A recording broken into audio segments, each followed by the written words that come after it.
Hey guys, how are you doing?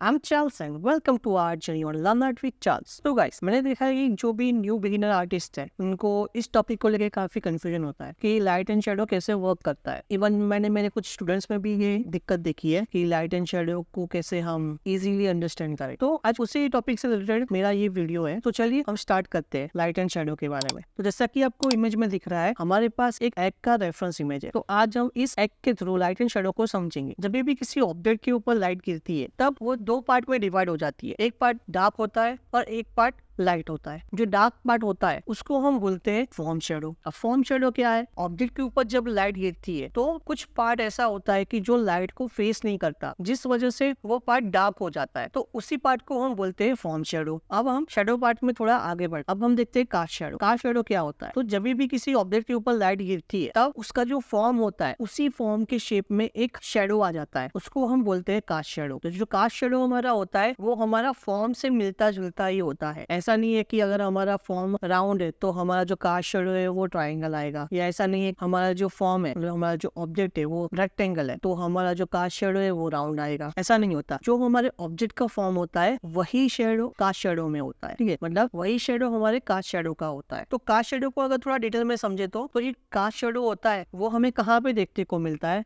हमें देखने को मिलता है सरफेस पे, जहाँ पे हमारा ऑब्जेक्ट प्लेस हुआ है। ठीक है, जहाँ पे हमारा सब्जेक्ट खड़ा है वहाँ पे जो शेडो आती है तो हम बोलते हैं cast shadow. And yes, always remember कि कास्ट शेडो ऑलवेज हमारे लाइट सोर्स के अगेंस्ट में होता है। कास्ट शेडो और सरफेस दोनों को जो अलग करती हुई लाइन होती है उसको हम बोलते हैं पेन्यूमरा। फिर उसके बाद थोड़ा आगे बढ़ते हैं। अब रिफ्लेक्टेड लाइट क्या होती है? तो जब भी किसी ऑब्जेक्ट के ऊपर लाइट गिरती है तो हर एक जगह पे लाइट जाएगी। ऐसा नहीं है कि हमारे सिर्फ ऑब्जेक्ट के ऊपर ही लाइट जाएगी, वो हर जगह जाती है। जब भी हर जगह लाइट जाती है तो जिस हिसाब से हमारी सरफेस होती है उस हिसाब से वो जो लाइट है स्प्रेड होती जाती है। तो जो कुछ लाइट की जो रेज होते हैं वो हमारे ऑब्जेक्ट की तरफ भी आते हैं। उस फॉर्म शेडो में हल्की सी एक लाइट दिखती है जिस वजह से हमारा जो फॉर्म है थोड़ा और रिवील होता है। तो उसी लाइट को हम बोलेंगे reflected light. In short, source से आके सरफेस से टकरा के थोड़ी बहुत लाइट जो हमारे सब्जेक्ट की तरफ जाती है उससे हम बोलेंगे रिफ्लेक्टेड लाइट। इसकी वजह से क्या होता है, जो हमारा जो फॉर्म शेडो है उस पार्ट में जो कोई भी पार्ट है वो थोड़ा सा हमें रिवील होता है, तो वो पार्ट पूरा डार्क नहीं हो जाता, वहां पे थोड़ी बहुत लाइट आती है जिस वजह से हमें वो पता चलता है कि वो वाला पार्ट कैसा है, उसको हम बोलेंगे रिफ्लेक्टेड लाइट। तो प्लस ये जो रिफ्लेक्टेड लाइट होती है वो सरफेस पे भी डिपेंड करती है। जैसे कि हमने स्कूल में पढ़ा था, जो भी व्हाइट सरफेस होती है उसके ऊपर जब लाइट गिरती है तो उस सरफेस का जो कलर सफेद होता है, इस वजह से क्या होता है, जो लाइट होती है वो स्प्रेड होती है। क्यों? क्योंकि जो सफेद कलर है, जो लाइट सोर्स में से जो भी लाइट आती है उसको वो रिफ्लेक्ट कर लेता है, मतलब अपने अंदर समा नहीं पाता। इसी वजह से वो वहां से टकरा के हर जगह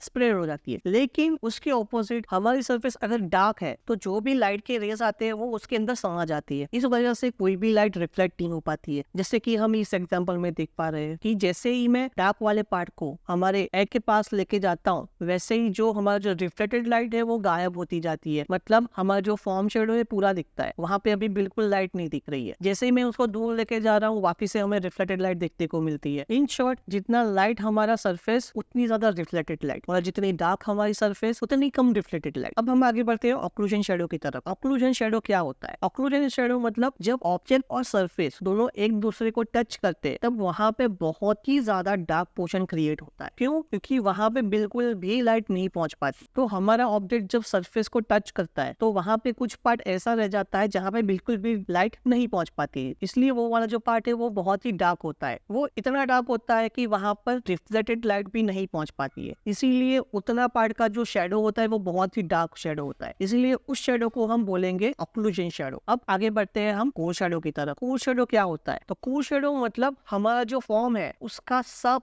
से डार्क वाला हिस्सा जहाँ पे लाइट बिल्कुल भी नहीं पहुंच पाती। ठीक है, ऑक्लूजन शेडो तो हमने देख लिया। ऑक्लूजन शेडो क्या होता है? जो सरफेस पे होता है। लेकिन कोर शेडो क्या होता है? जो हमारे ऑब्जेक्ट के ऊपर होता है। अब जैसे कि रिफ्लेक्टेड लाइट आ गई तो रिफ्लेक्टेड लाइट की वजह से क्या होगा, वो कुछ पार्ट पे जाएगी लेकिन कुछ पार्ट पे नहीं जा पाएगी। तो जिस पार्ट पे वो नहीं जा पा रही है उस पार्ट में जैसे कि हम यहाँ पे दिख रहे हैं एक लाइन बन गई है, तो वो है हमारा कोर शेडो। तो वहाँ पे हमारा जो लाइट सोर्स है उससे भी लाइट नहीं पहुंच रही, इवन हमारी रिफ्लेक्टेड लाइट की भी लाइट वहाँ पे नहीं पहुंच रही, इसलिए उसको हम बोलेंगे कोर शेडो।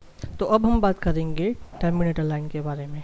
टर्मिनेटर लाइन क्या होता है? तो डार्क पार्ट और लाइट पार्ट दोनों को जो मिक्स करती हुई लाइन है उसको हम बोलेंगे टर्मिनेटर लाइन। जैसे कि आपको यहाँ पे दिख रहा है सामने, दोनों पार्ट को वो मिक्स कर रही है, मतलब उनका जो ब्लेंड करती है उस पार्ट को हम बोलेंगे टर्मिनेटर पार्ट।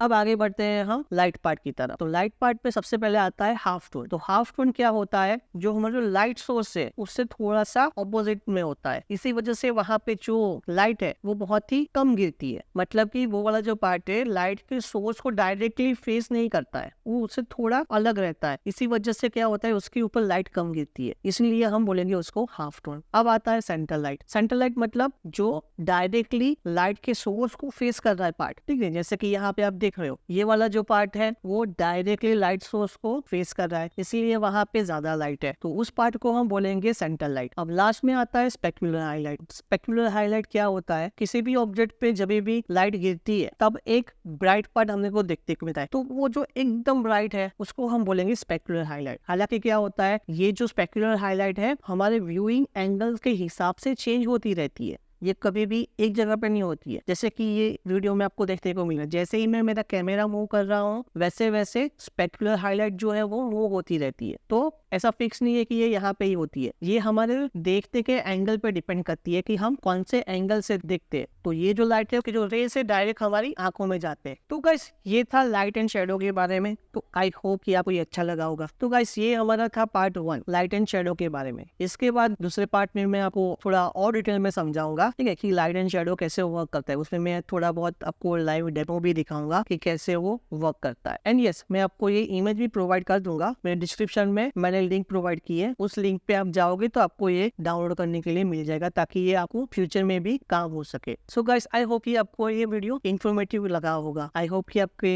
काम में आए बहुत ही। तो अगर आपको ये वीडियो पसंद आया है तो आप वीडियो को लाइक कर दो, चैनल पे अगर नए हो तो प्लीज चैनल को सब्सक्राइब कर दो, जिससे आपको ऐसे ही इन्फॉर्मेटिव वीडियोस मिलते रहे और आपकी जो आर्ट जर्नी है कहीं पे रुके नहीं। ओके बाय बाय, मिलते हैं हम अगले वीडियो में। Thank you.